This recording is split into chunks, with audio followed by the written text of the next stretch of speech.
Welcome to the Embodiment podcast. This show is for you if you see the body as more than a brain taxi. It's for people interested in coming home to the body as a holistic aspect of who we are and how we live. Episodes contain practical tips, exercises you can take away, and interviews with specialists from around the world. I'm your host for today, Mark Walsh. So on the show today, Max Strom. So Max is an American yoga teacher, author, breath worker, presenter. Recently moved to the Netherlands, so joining us from Utrecht. And Max, welcome.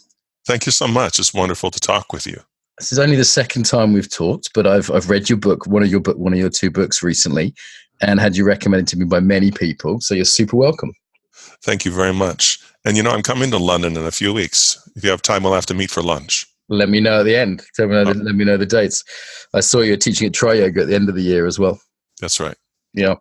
Okay, so how did you get interested in working with the body? What was your start with this?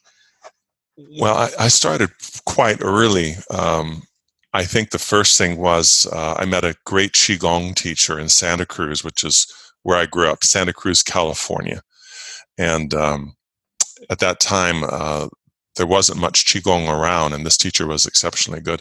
So I started practicing Qigong at about age 18 and a half, I think. And I did it for maybe just 2 years or a little more. And then my teacher moved to Israel, I believe. And so there was no one to replace him. And so my practice fizzled out, to be honest, after some time. And then I rediscovered the body, I would say, when I found hatha yoga at the late age of 35 years old.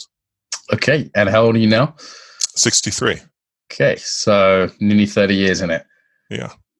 And it seems to be in that time your specialism, rather than sort of gymnastics or athletics. Obviously, listeners can't see your Adonis-like male model body, but it seems like your specialism's become something like breath work or the kind of gentler side of hatha yoga. Yes, I wouldn't look at it as a gentler side, although it is gentle. That's not the point. It is gentler, no question, but that's not the point. So I think that hatha yoga practice is really important for health, especially as you age. But even for someone who's 20 years old, I think if you have a hatha yoga practice that includes a serious breathing protocol, that it's the holy grail. It takes care of your body. It takes care of your internal body, meaning your internal organs and so on. It helps you to sleep, and it can keep you from gathering anxiety or becoming depressed. And because it includes stretching, it's not only stretching as some would think, you tend not to have lower back problems and some of the common ailments that people have. So it really is a holy grail of exercise. But the reason I've specialized more in breathing is probably because I started with Qigong, which is essentially breathing practice from China, which is highly influenced from yoga from India. And I've just found that it has a faster, stronger, more meaningful, and more lasting impact on the emotions, on our emotional health, than the postures themselves do. So one example I give when I go into corporations, for example, to lecture to their executives is I say, look, I believe in meditation and I teach it and I'd like to teach you, but for you to get benefits as a novice, as someone who's highly stressed and ready to jump out the window here, you might not feel real benefits for months. Some of you will, some of you won't. With breathing, I'm going to show you breathing practice, and in 10 minutes, you're going to feel better. And to me, that's essential because a lot of people try meditation, they give up. And if you set someone up to practice meditation who is, having 2 panic attacks a day, sometimes it really backfires on them and they hate it and they just stop. So I find that yoga really is the way in. Breathing practices are the way in. And my breathing practices include gentle movement, more Qigong-like, because I find it's more effective. People stay focused longer, are more likely to practice longer, and so on. So we do very gentle movement, really almost Qigong, Tai Chi type movements. And we do a certain form of ocean breathing and some other practices. And if you do that daily, you tend not to accumulate stress, accumulate anxiety, etc. And that's life-changing, and it can happen really fast. It's nice that people get that benefit straight away because it's motivating, isn't it? Particularly in the kind of culture we're in, which expects to have as a result straight away. Yes. I wonder if this is one reason postural yoga generally has become so popular, is because people can go into class and feel like, hey, I kind of feel better than when I walked in. And that might not be the case. The learning curve's quite different from martial arts or dance or, other things. There's a sort of lower barrier to entry and a quicker win. That's right. And those two examples you just gave are great examples, because dance is generally a performance art. It's not generally known as a healing art, especially ballet. Unfortunately, it's so competitive. A lot of people have lifelong injuries from a ballet career. And martial arts, usually its number one focus is combat, and then number two is health. But with yoga or breathing exercises, meditation, number one and only purpose is health and well-being. Yeah, so there isn't a secondary function. And this for me is the tragedy when yoga becomes primarily performative, or primarily about aesthetics, rather than those being a sort of secondary benefit that, you look healthier, you look well, you might look sexier, whatever, but that being a secondary benefit to this primary kind of either spiritual or well-being focus. I completely agree with you, 100%. Okay, so say a little bit more about some of the breathing work that you do. People may be familiar with alternative nostril breathing or some of the bellows breathing. What kind of things do you mean by breath work within the yoga context? To me, there are basically two forms of breathing. There's conscious breathing and unconscious breathing. And unconscious breathing is what most of us are doing all the time. Even as I talk right now, I'm not thinking about breathing. It just occurs. So, of course, I'm talking about conscious breathing, where the conscious mind takes over, switches off autopilot, and the pilot takes over the instruments, so to speak. And in conscious breathing, I would also divide the breathing up into two categories, which would be daily breath work, which is exactly what it means. This is stuff you can do every day, should do every day perhaps. And then there's more intense breathing exercises, which I teach, which are per need.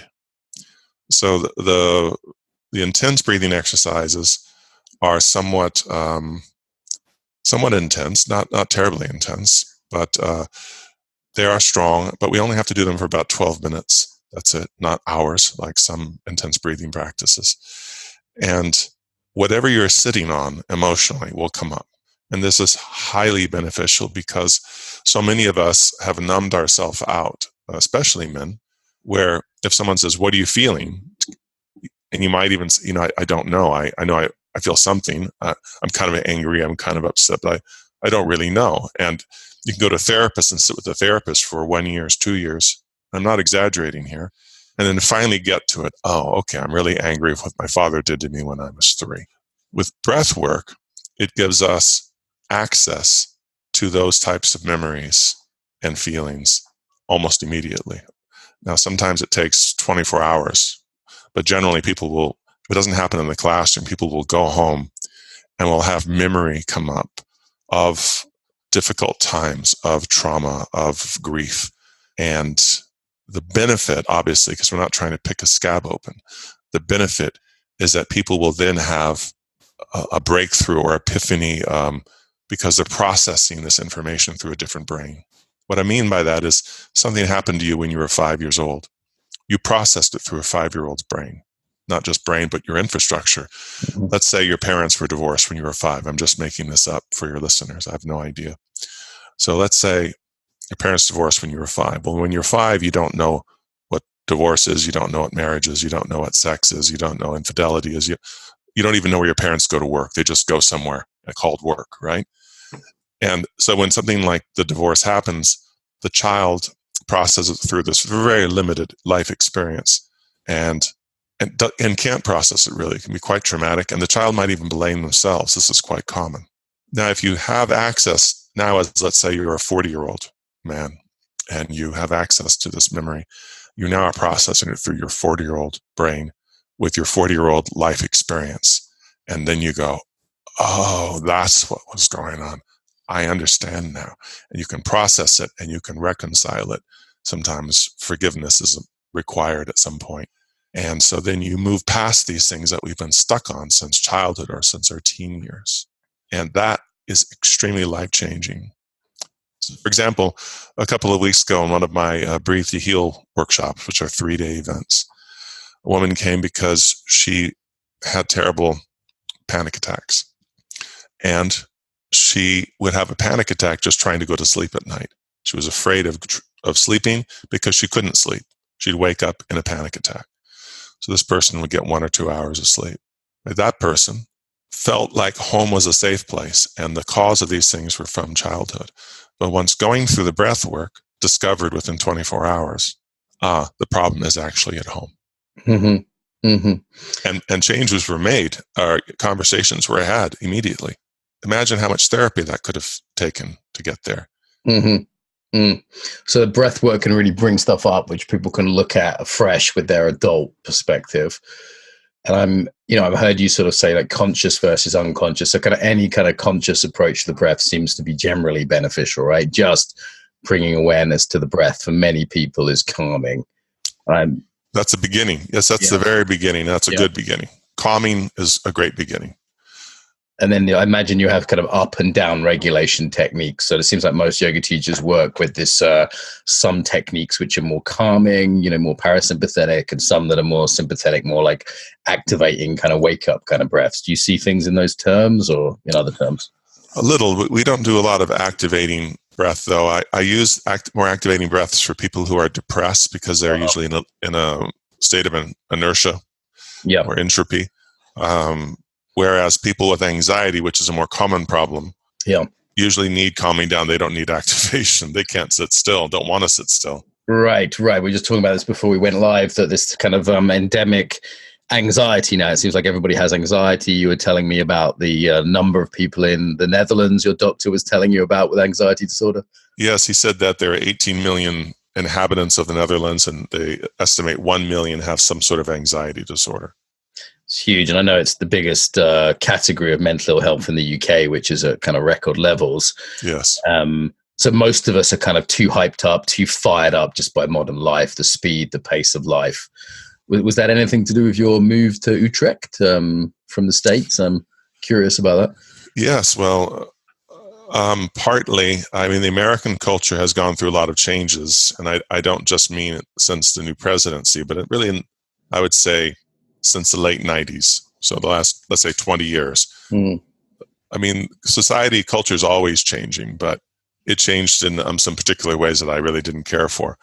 I think if we're wondering why we have so much anxiety, we can actually look quite a bit at the way the corporate world is interfacing with the populace. I'll give you a couple of examples.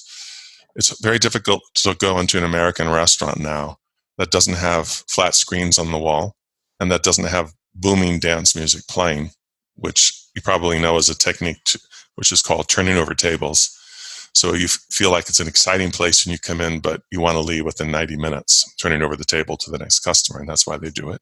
In other words, it's not to benefit us, it benefits them. So if you live in a city like New York or Los Angeles, and you're leading a stressful life and you want to go have lunch or a cup of tea with somebody, you're not going to escape that intensity. You're going to get more of it when you go in there. The fascination with gangster culture is disturbing to me, that we would hold violent criminals, prisoners up as models of fashion and behavior and language is troubling to me. The way corporations are trying to train us to do their work for them without lowering the prices. In other words, they're not making an agreement saying, tell you what, we're going to lower the prices, but you're going to have to do some of the work. I saw this as happening in London as well last time I was there. Like in the supermarkets where you have to check out your own food now? I'm like, exactly. Well, fuck, you used to pay someone to do this. What's happening? That's exactly right. The ultimate was I was in a Tesco. Yes, I will name names. I was in a Tesco. It was one of the smaller markets. I don't know what you call them, Express or something like that. And I was waiting in line. It was quite a long line. It was around 5 in the afternoon. And then when I finally got close, I realized there was no checker. I didn't know that. And I thought, look at us boiling frogs. You know, we not only have to bag our own groceries, we have to wait in line to do it. Right. Yeah. Yeah. I've seen this. And maybe now there's one guy and then like five Yes. machines, and he's like there on his own. He's lost his colleague. He's going to be out of a job in a few years probably. And people look at me funny where I say, sometimes I'll wait for the human being because I want that little human interaction. And I kind of, just want to help someone packs my bag and I smile at them. And that's right. And they're like, why are you waiting? There's a machine there. And I'm like, there's a human being there and I'm going to be there in 1 minute. This isn't, that's right. I got 1 minute, That's right. And as you know, Great Britain just created a ministry of loneliness because loneliness is such a catastrophic problem in the culture, and also in the United States, also across the world in the wealthier nations. And this is one of the problems. We're finding more and more ways to isolate ourselves. When I was just in the United States, I was traveling, and sometimes when you're traveling in the United States, you don't have a great choice of restaurants. And I stopped in a restaurant, what was it called? Olive Garden, a chain which is Italian food.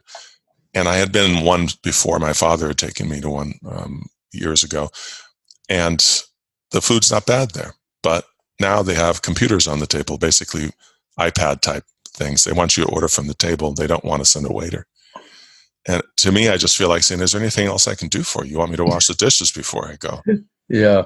I feel like saying, do you recognize me? And they say, no. I said, that's because I don't work here. Yeah. And it's not just these companies. It's across the board, basically all the companies. And we're just accepting it. The reason I use the boiling frogs example is your listeners probably know the analogy of if you drop a frog, a living frog, in very hot water, it'll jump out. If you put it in tepid water, it'll stay. And if you slowly heat it up, you can actually bring it to a boil and kill the frog and it won't jump out. And I see that's what's happening to our culture. Yeah, loss of social cohesion, loss of meaning. I've heard it described as a meaning crisis by John Vervaeke we had on the podcast. And then the mental health crisis, people talking about the opioid crisis, the kind of drug addiction crisis, which is not just in kind of poor inner city areas in the States anymore. Lost meditation and yoga teachers to that. And this kind of modern world, which on the one hand, we have amazing technology where we can Zoom each other and send out podcasts for free to everyone in the world. And simultaneously, I don't know the names of my next door neighbors, Precisely. I was, I told you that I speak to corporations, and I was speaking to the executives of a multi-billion-dollar corporation in the Middle East in one of the Gulf states.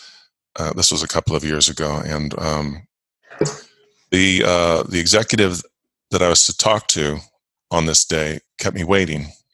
So I waited in this amazing waiting room, 40 stories up, looking over the ocean.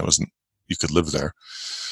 So it wasn't bad. It wasn't uncomfortable. And his PA sat and spoke with me. Now, his PA was an Arabic woman, about 35, has a couple of children, finished education in London, traveled the world, very cosmopolitan, very highly educated woman, spoke multiple languages.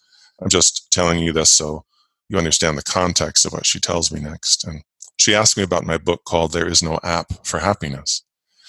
And I told her that my basic assertion is that the exponential rise in digital technology and the plummet in personal happiness, in my opinion, are directly correlated. And after we spoke about it for a few minutes, she said, I'm not from this country. She said, I'm from Baghdad. I'm from Iraq. And I was there when America bombed in 2003. And I thought what just happened was she was changing the subject and we were going into geopolitics now. And I got slightly uncomfortable being from America. But that's not what she was doing at all. She was right on track with what we were discussing. And she said, so they bombed for 3 days and 3 nights. And after the bombing, we were without infrastructure, electrical infrastructure for 44 days. She said we had to take care of the dead and the sick and set up temporary hospitals. And because it was hot during that time of year, we had to sleep on the rooftops. And we got to know all of our neighbors because we had to help each other. We really had to help each other. We had to, carry water. And we created these centers down on the streets where you could get water or wash or barbecue food. They were cooking food outside all day long, all evening. Kids are all playing on the street with each other, picking up shrapnel from the bombing and making collections. And she said we really had to look after each other, kind of like the old ways. And it was like that for 44 days. No water, no power, no Wi-Fi, no cell reception, nothing. It was the happiest time of my life, she said. And I did not see that coming. Her comment that she was never happier. I've heard that from old Londoners who were in the Blitz. Yes. Same thing. They sort of talk about it with sort of fond memories of everyone in the underground together, helping each other out, and that's right. Blitz spirit and all this kind of thing. Yeah, it's still a term, in England, and we're looking at, what are we, 60 years later, 70 years later, 75, and 75 years after the event, people are still talking about like this Blitz spirit, because that's right. And a memory of clubbing together and how important that social cohesion is. We have to look at this lesson. We can't just move past it quickly. We have to realize that we need to return to the Blitz spirit to have a society that's cohesive and happy and has meaning, and where people aren't suffering from loneliness en masse. And, reading your book, I wasn't surprised because I chatted to you briefly, and I have yoga teachers that have a similar vibe, but readers may be surprised that very little in it is on asana. Very little in the book is on postures, maybe 10%, I think, some small mentions. And a lot of it is on ethics and gratitude and kind of, I'd call it like lived philosophy. So not philosophy in the abstract sense, but in the sense of like, how does this actually impact our daily life decisions? That's precisely right. There were, even then, when I published that book, I'm trying to remember when that was. I think it was 2010. There were already so many asana books, and I thought, well, I can get one published. There's no question that there's interest in that, but that's part of what I teach, and the other part, a lot of other people are not sharing or talking about at all. So I decided to do a book on that instead. So I did videos on the movement part, because I think it's a better modality for teaching movement anyway. Yeah, makes sense, yeah. And it drives me crazy that people create breathing books. It's very hard to teach breathing when you're sitting across from someone. Right. From a book is kind of crazy. It's like trying to teach dancing from a book with a few photos. I mean, just imagine that. The medium's off, yeah. Yeah, exactly. So anyway, I wanted to share my life, what matters to me, how my life has changed through my practices. And the book is still selling quite well. It really just hasn't slowed down since it's. So I decided to be vulnerable and reveal the things that were truly most important to me and most life-changing, and see what happens. And the book's done pretty well. Yeah, I remember you talking in the book about starting off as a child with a club foot and, coming from this not physical, athletic. So many yoga teachers I meet now were professional dancers or gymnasts or sort of coming from these very physical backgrounds. And I actually could relate to yours a lot more, of like, okay, this guy didn't start off physically perfect and he started yoga, relatively late in life compared to some. That's right. Yeah, I had 2 club feet, quite severe. And so the first several years of my life, I spent a lot of time in casts, plaster casts that were used to straighten my feet. And so I was on crutches a lot, and braces, sometimes in braces while I slept that were just for sleeping. In other words, I could walk normally, and then when I'd take a nap or go to bed at night, I have to wear braces. And a couple of corrective surgeries. So my childhood was dominated by that. But I was athletic in terms of being active, and when I could run, I did run, or I certainly climbed a lot of trees, and I could run well enough that, but by the time I was in high school, I don't know what you call it in England. It's 14 to 18 years old in the U.S. I was playing American football, but that's not the usual background for a yoga teacher, is it? Right. Yeah, and there's a story of you hurting someone on the field and really being concerned for their well-being in that book, if I remember rightly. That's right. I've always been, I think, a fairly compassionate person, even as a child. And, when you get into the football culture, I guess it's similar to the rugby culture. It's quite aggressive, and you're encouraged to hurt people. You don't literally mean it. They don't really want you to break bones, but if you do accidentally, you get a slap on the back for it. So there was a particular play where I was on the defense, and the ball carrier ran basically right at me, which was a stunning choice to me that he would run straight at me. And so, of course, I hit him as hard as I could because that's what I was trained to do. And he not only went down, but he didn't wake up. And so they called a timeout. I went to this side of the field, and my teammates are jumping all over me, like, that's how you do it. The coach looks at the team. That's how you hit. That was a teaching moment. That's how you do it. And the coach just congratulated me up and down. And the clock kept ticking. And then eventually the ambulance comes out, and they loaded the kid in the ambulance, and he still wasn't awake. I didn't know till after the game if he ever woke up. Unfortunately, he did without serious injury. But as each minute went by, I started feeling sick to my stomach, realizing playing this game that I just may have ended this guy's life in some way. He could end up in a wheelchair or in a permanent coma. I didn't know. And so I did play the last 2 games, and then I stopped playing after that. I'm having those experiences playing rugby. I broke a rib and broke someone's finger and a few other things. And it was kind of a weird mix. It was sort of pride of I'm strong and I'm powerful and I'm playing this tough sort of man's game. And then also just kind of like some feeling, well, actually, if I really feel into it, that doesn't feel particularly good seeing the ambulance head out, No. Yeah. No, and he wasn't the only one. That was just the worst. But basically, every game I've heard someone knock them out of the game or tackle them, and I could literally hear their knee come apart as I tackle them. Quick interruption to tell you about my book, Embodiment. Creatively named, hey? Actually, Embodiment, Moving Beyond Mindfulness. You can find this online at theembodimentbook.com. That's theembodimentbook.com. So this book is an introduction to the whole field. If you like these interviews, you'll probably love this book. Funny stuff, poems, personal stories from my life, illustrating what embodiment is all about, and loads for professionals in the field too. Top teaching tips, language tips, that kind of thing. Yeah, real condensation of everything I've learned about embodiment, basically.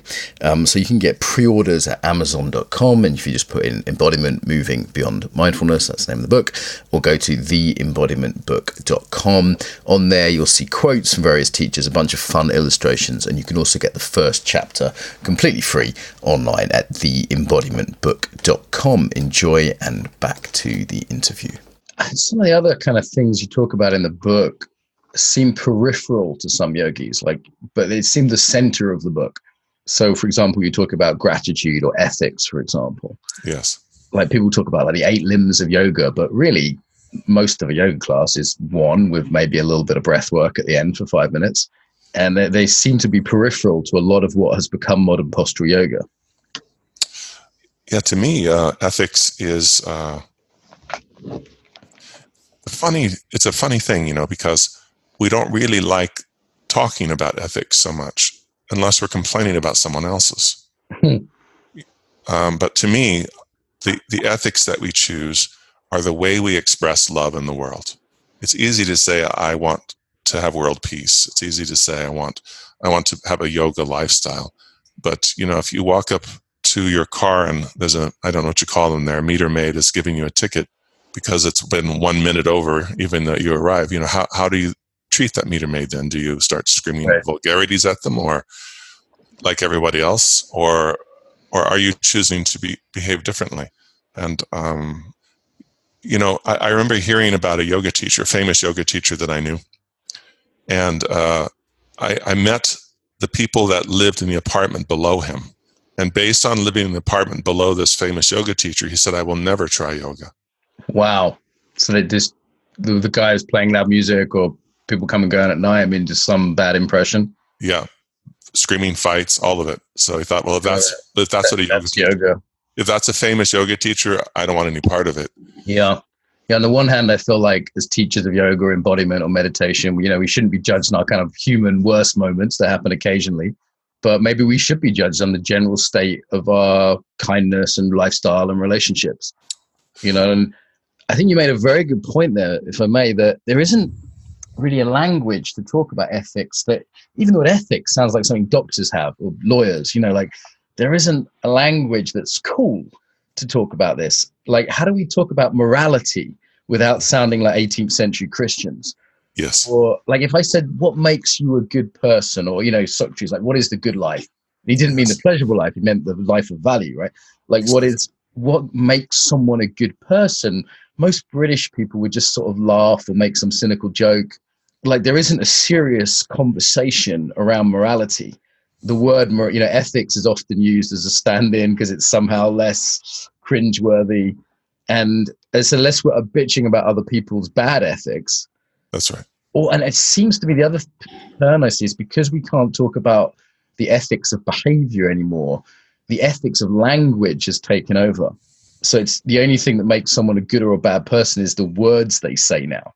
Like, this seems to be a trend in society because we've removed the fundamental piece, which is, okay, what do you do? Like, I don't mind if you swear as long as you're kind to people, right? So it's like that fundamental shifting of what in every culture in human history has counted as morality seems to have gone. Well, that's a funny thing. Ever since my generation, I'm on the younger end of the baby boomers. With the free love and the hippie movement that occurred in Santa Cruz, where I'm from, was one of the primary epicenters of the hippie movement. Really, it was Santa Cruz and San Francisco where it really started, and I remember it quite well. I was too young to be involved in it, but I don't think I would have been so much anyway. But ever since then, there's been in our society more and more of a sense of cultural liberalism, where, for example, sexually, it doesn't matter my sexual preference in terms of who I choose. It doesn't matter what I do in the bedroom. Anything goes. Don't judge me on any of it. Don't judge me how I dress in terms of my gender. But now, suddenly, people are in outrage over, like you said, the way people say things or identify them or comments. So suddenly, it's like this weird backlash where people who are saying there are no rules, except don't say that. Yeah, the worst kind of policing. You can't say that. Yeah. And you can't call me that. In fact, I'm going to make up a new language. I'm going to make up new pronouns, and you have to use those. And if you don't, I'm going to try to destroy you. So it's a weird mix of extreme liberalism and extreme almost fascism at the same time. Yeah. It's like an authoritarian, but loose around that. It's a funny thing even to put your finger on, because I don't think it's existed before. I think generally you had sort of authoritarian conservatives, and then you had kind of like left-wing liberals. Yeah. And now you've got like left-wing authoritarian, if we put those two things together. Yeah. And you've also got this sort of right-wing liberals. Yes. Like, I want to defend my marijuana plants with my guns, Exactly. With my gay neighbors, like there's sort of two new species of both of which are slightly confusing, though I do have my preference for one over the other. Yeah. And it's really fascinating regarding morality. Let me give you an example. I remember my mother telling me stories about what it was like when she was a young woman. Let's say she was in her 20s. So she was born in 23. So that would have been the mid-40s. So during the war, World War II. She said there were a lot of soldiers around on leave and so on. And she said there were very specific rules between how men were supposed to treat women and how women were supposed to interact with men. Now, of course, there was always people breaking these rules. There were always, there was still rape in those days. There was still catcalls and abuse of women. Of course, there was domestic violence. And there was also women not always behaving well as well. But what is different is there was a standard. So I'll give you an example that she gave me. If let's say you were in a restaurant that also had a bar, so people are drinking, but it's mainly a restaurant. And at one table, there's some guys getting kind of hammered, and they start using vulgarities. It would be expected that a sober guy would get up and walk across the room and tell them to keep their voices down because there are ladies present. And especially if there were soldiers, the soldiers would be expected to do that. A moral police, essentially. You couldn't use the F word in public. It was not done. And if then the person who was being rude wanted to be rude to you, you would say, well, why don't we go outside and talk about it? And it would end in a fist fight outside on the street. And she said that was normal. And now it would be really easy to laugh at that, like the way ladies are supposed to act and so on. But really that was basically an agreed upon decorum of society. And men were expected, the good men, the men that were not hostile to women but loved women, were expected to protect them, not just physically, but in terms of the way men behaved, aggressive men behaved around them. They could count on men. She said if you were ever in trouble, like you felt guys were following you, you could find a soldier on the street. I'm talking not about an on-duty soldier, an off-duty soldier, and run up to him and say, would you help me? And he would absolutely help you. And that, you could laugh at that. You could say that's so archaic. But now we still have this problem with sexual assault. Well, who's going to solve that problem? Because if you want to solve the problem of sexual assault, you have to get the good men involved, the men who don't do sexual assault, would never think of it. Stop the men who will. The men have to stop the men. And you can't shame them into it. They have to be invited into it. And that's not happening. And so everything is all mixed up. It's like I can sit in a restaurant, I can use the F word all night long, and no one will probably say a word. But if I say one or two other words, I could be destroyed online. So it's strange how, again, we have this extreme liberalism, except for 5 or 6 things. And for that, it's like Mao's Cultural Revolution, where they would come to your store and burn it down because you wear glasses or something like that. It strikes me as a sort of pale substitute for a real morality, a real kind of ethics that's embodied, that's part of society, that holds society together. In the absence of that, there's this kind of pseudo-morality that's come in. Yes, and quite vicious. And there seems to be this, I don't know if it's not being taught in university, but there seems to be this absence of memory of people like Gandhi and Martin Luther King and Mother Teresa, who taught how to change society, how to topple governments even, without violence, without cruelty, without screaming obscenities. I mean, look at what Martin Luther King, and it wasn't just him, obviously, he was more of the figurehead, but that movement generally was very kind and very peaceful. And they got a lot done. They got a lot changed legally and culturally in the United States without standing across a line screaming obscenities at people that disagree with them. We have models of behavior, in other words, but I don't even hear their names mentioned these days. Yeah, I mean, I hear people claiming to be their inheritors who very clearly aren't from their behavior. Yes. And I go, how could you claim to be in that lineage? That doesn't make sense to me. There's just such a clear difference in the behavior. And then I often hear a sort of morality of sort of moral justification. And it's very much what I've heard from the communists, of the sort of ends justify the means kind of morality. I can do this thing that would otherwise be awful and violent and unpleasant, but it's justified because they're the enemy. And I've seen where that leads in all around the world. You know, it's funny though. I don't think that's being taught so much anymore. Now, I have to say, the school system in the UK is superior to the USA. I don't mind saying that. But I have to say, I meet people in Europe, Europeans, let's say, who are 30, 35 years old, who don't know anything about Mao Tse-tung. Yeah, the people know about the Nazis, but they don't know about the communists. It's a very strange thing. And that's a big problem. It's good to remember the Nazis, but it's also good to remember Stalin. Yes. You know, like or Pol Pot. I mean, there's not just one or two examples. There's a whole bunch. Yes. And the death count is absolutely huge from these people. Exactly. And they had the same attitude of, well, we have to have this cruelty and violence to succeed. The ends justify the means. And we have so many examples of that. Mao is estimated to have caused the murder of, through either direct violence or starvation, 70 million people. Yeah. And Stalin, a good 40 or 50, yes. A conservative estimate. You know, I saw a communist flag in London the other day in the back of someone's car. I didn't break the window because that's not how I behave. But I was thinking, that's the same to me as a Nazi flag. And I don't make that comparison lightly. I'm not using that comparison like everyone I disagree with is a Nazi. I mean, it's literally like that in terms of death toll, political extremism, ideology, fascistic tendencies. It's real similar. It was a Soviet flag. And, having now married someone and heard the stories from the Ukraine, from her family, I'm just let's not do that again either. No, and it's happening in the United States and Canada, where students in university are marching with the Soviet flag. I'm going to give them the benefit of the doubt, though, and say they don't know. They don't know what they're doing. They don't really know what Stalin's regime did, because if they talk to people in Ukraine or Latvia or any of the other countries that were invaded by, or Poland, by the Soviet Union, they would burn that flag. Yeah, for me, violence is inherent in any kind of full communist system, because once you make the leap from equality of opportunity, which makes a lot of sense to me, I think we all have good education, good healthcare, things that aren't always in the States, the basics.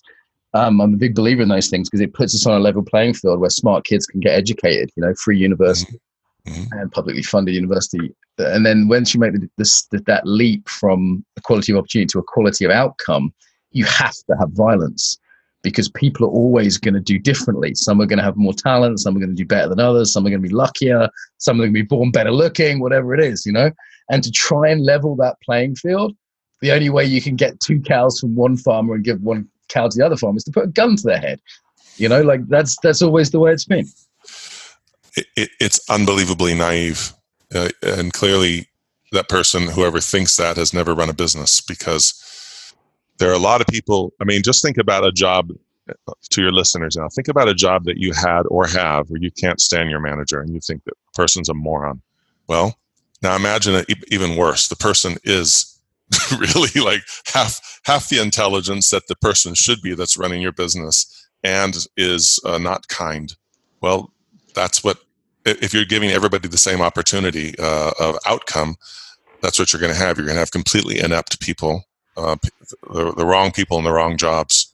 You're going to have people like me being accountants. I'd be the worst accountant in the world. I'd put your business down because it is not my gift. Right. And you're going to have, accountants who are trying to be yoga teachers, let's say. So on the one hand, we find ourselves caught between the worst aspects of capitalism and, consumer culture. And on the other hand, this kind of weird rise in a kind of communism 2.0. Yeah. And, stuck in the middle, just trying to kind of get through the day with our anxiety and our stress and doing our yoga and our breath work to cope.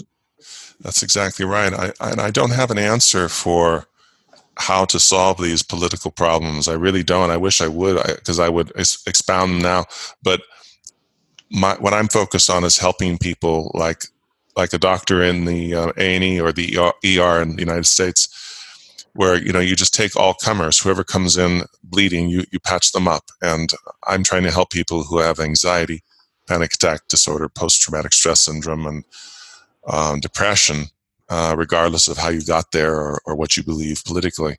And I think that's really think it's the number one issue. I think that, what are we working for? What are we working so hard for if we end up at the end of the day having panic attacks on a regular basis, and you can't sleep and you're grinding your teeth down to the nubs at night?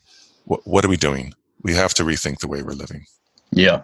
I just met up with 2 university friends of mine, and 20 years later, we met for a curry. We happened to be in the town where they live now. And we'd all been relatively successful. We were all smart lads, and we'd all, taken our skills that we'd practiced, how can I put this, in less than ethical ways originally, into sort of more mainstream businesses. And the difference between me and the other 2 lads was I'd also invested in my health and well-being and learning. So now I'm not in perfect shape, but one of them was, really quite overweight, and the other one was having sleeping problems, and they were both drinking too much and, telling me about the various stresses in their life. And, one of them had a sports car. It's a really nice car, actually. And it gave me a lift in it, and it's a Tesla, and it went incredibly fast. And I thought, well, this is fun. And then I thought, but is it worth the price he's paid for it?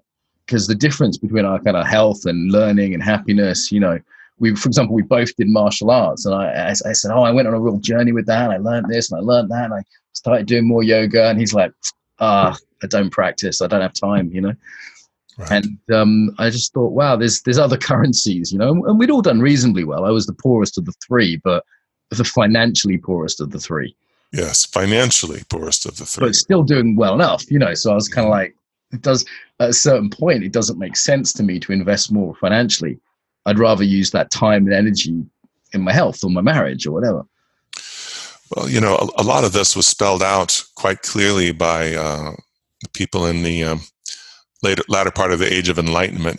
When the industrials giants started creating the coal mines and the factories in the north up there.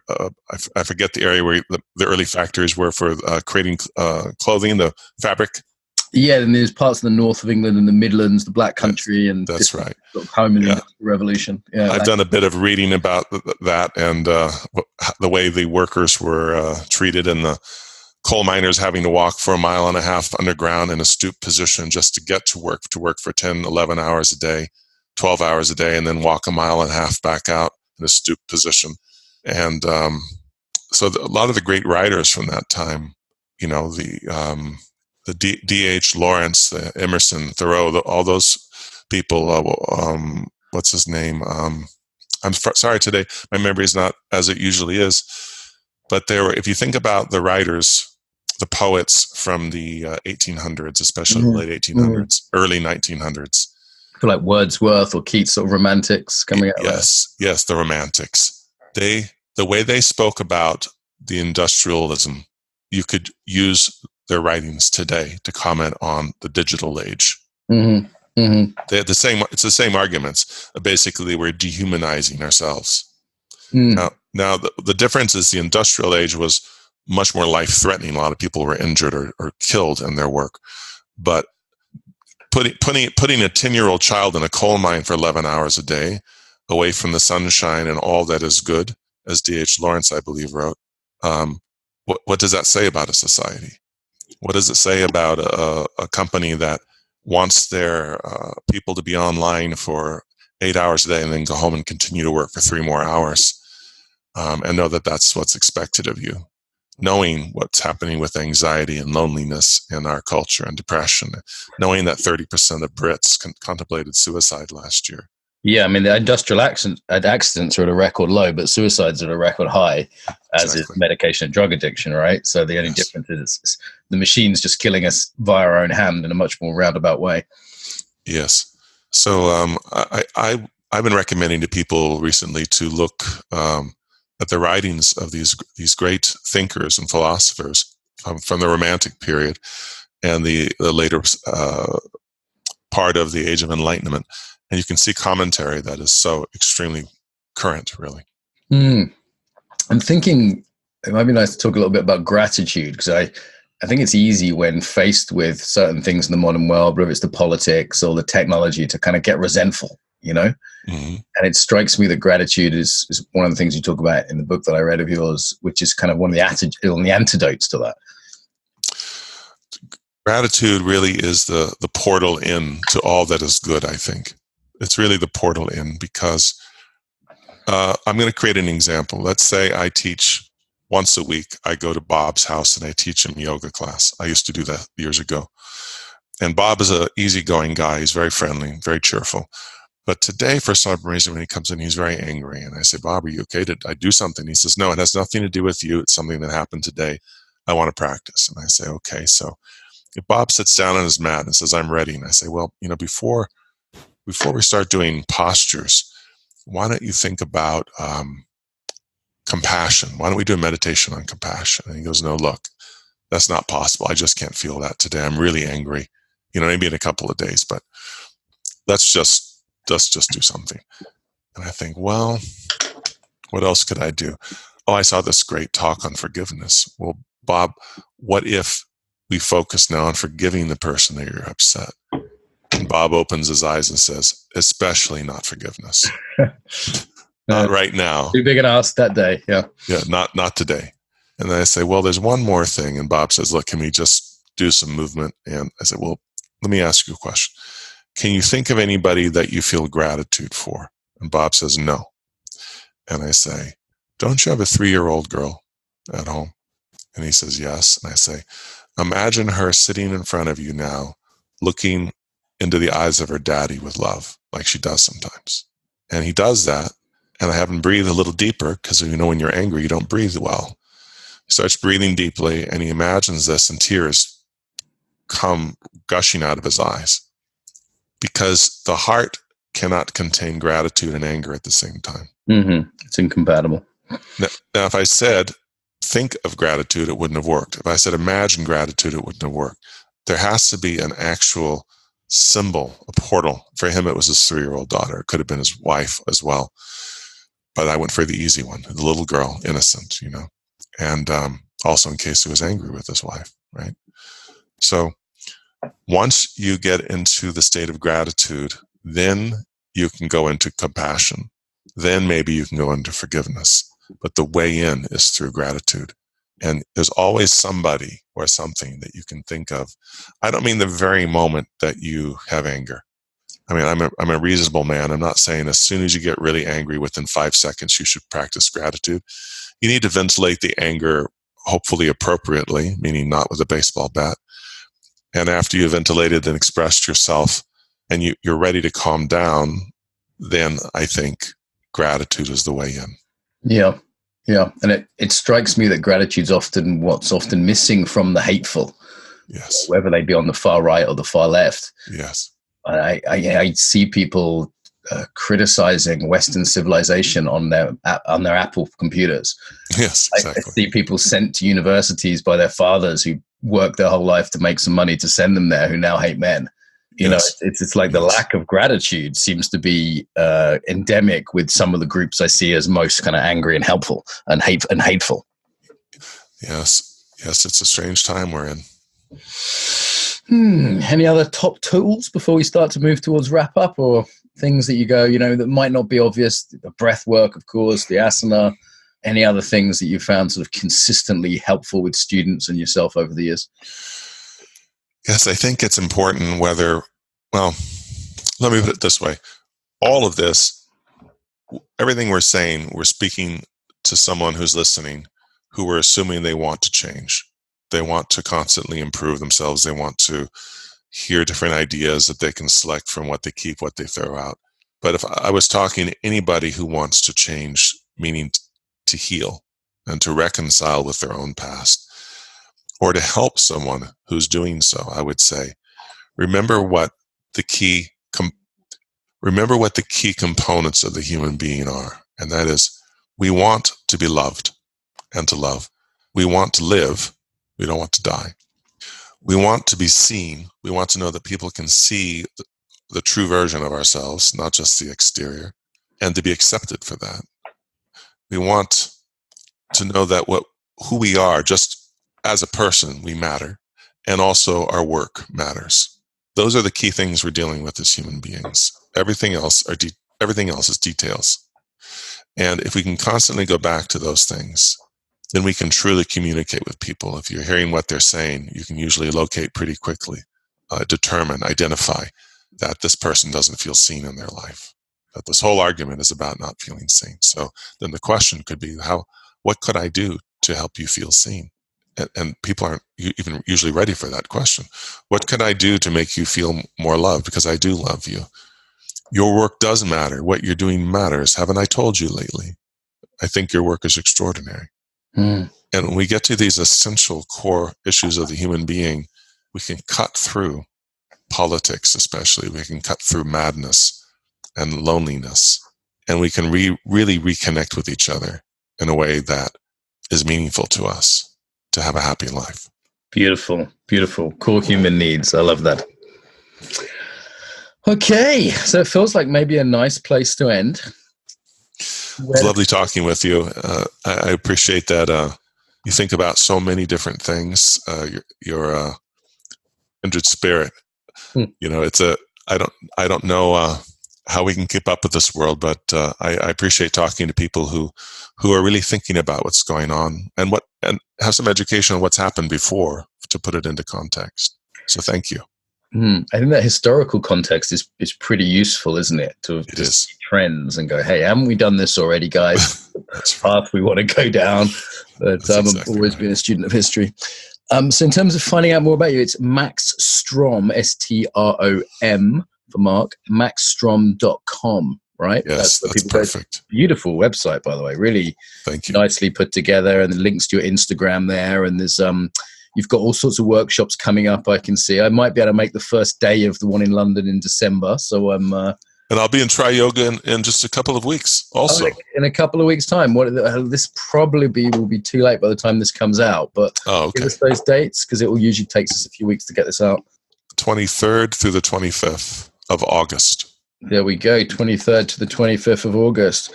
Unfortunately, I'm hosting a course myself down in Brighton. So, well, that's a pity, but I'll be able to get to the December one at least Good. the day of that. So I will see you in London, sir. I'll see you at the Embodiment Conference next year as well.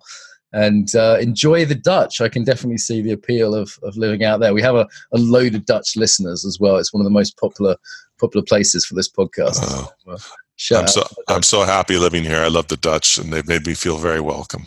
Great. Okay, Max, thank you so much for your time. Thank you, Mark. Talk again. Some ways to get more, to give back, and to get more involved now.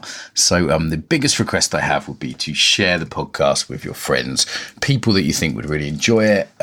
Email it to them, put it on your social media, tell them about it, old school. Really appreciate that. Equally, if you want to support us financially, you can go to Patreon. That's patreon.com/embodiment podcast and give us $1 an episode. And I'd say they're well worth $1. So that's less than £1 if you're in UK-ish. So yeah, please go there. On the embodifacilitator.com website is where this is hosted. If most people I think listen to for iTunes. iTunes, we'd certainly appreciate a review. The way iTunes works means that a review means more people will find it. iTunes regards it as more important for searches. So even a couple of sentences review really does help as a little thank you to us. And if you want to go to embodifacilitator.com, you can see the actual, links to the sites. There's comments on there. The Facebook group tends to be where people discuss things. So if you go to put in the Embodiment podcast into Facebook, there's a page which is relatively quiet and a group which does have some discussion on. So I will reply to things personally there. So also on embodifacilitator.com website, there's all sorts of freebies there. There's videos, there's free ebooks, there's ebooks you can buy. And of course, there's our newsletter list. If you want to stay in touch and learn about things like the Embodied Facilitator course and our next Embodied Yoga Principles teacher training, then go to that website and you'll see a little pop-up and you can get the newsletter through there. Okay, so I think they're the main ones. Tell your friends, pay us some money on Patreon, give us a review on iTunes, send us your email if you want to be on the newsletter list, and get involved on the Facebook there. Bit long. Pick whatever you like that works for you. Until next time, welcome home to the body.